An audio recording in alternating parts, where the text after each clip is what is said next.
Delaware's quadrennial season of change is here once again.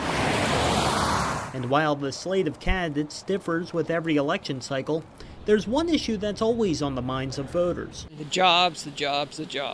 And that's what I think is the most important thing, getting this economy turned around.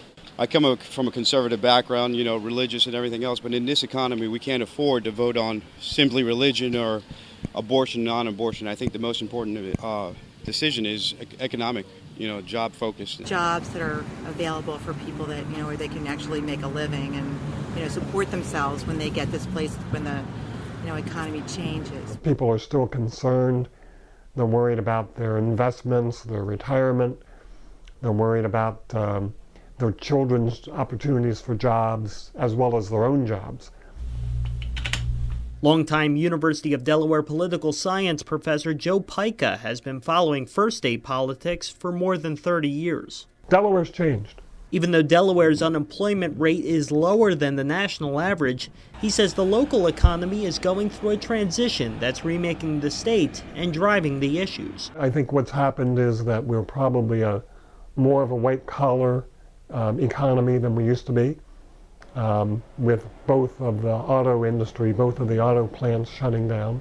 Manufacturing and blue-collar workers don't have the same sort of position, I think, in the economy that they did have in the past. With the well-populated North and rural South, Delaware has long held a reputation as a microcosm of the nation.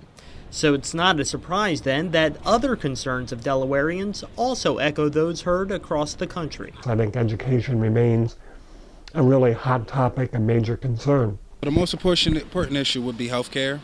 Would actually be health care, how they plan to disperse the welfare, and how they actually help us to get us out of our certain economy structure. So in the next 10 to 15 years, whatever they don't correct now, it's going to cripple us later. I think the main concern right now is just health care, just a different point of views and opinions in regards to the Democratic and Republican ideas as far as the future health and endeavors as far as the youth and the older Medicare. I think the government is infringing too much on the churches. There's just a lot of things that just aren't what I think they should be. Whatever your opinion, there's no disputing the importance of expressing it at the polls. Without voting, you don't have an opinion. I mean, if your opinion isn't heard, it's you're basically not living, in my opinion, because the fact is to be living in a place and you don't even want to have your opinion heard, why are you here?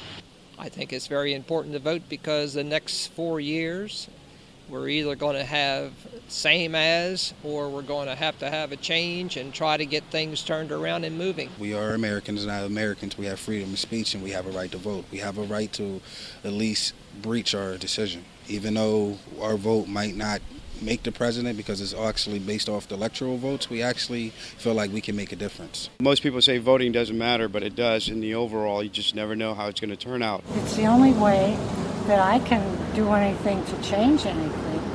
If I don't vote, I don't have anyone to blame but myself. It's a responsibility as a citizen. Voters are ready to listen. Candidates are making their final pitches, and the clock is ticking down to November 6th.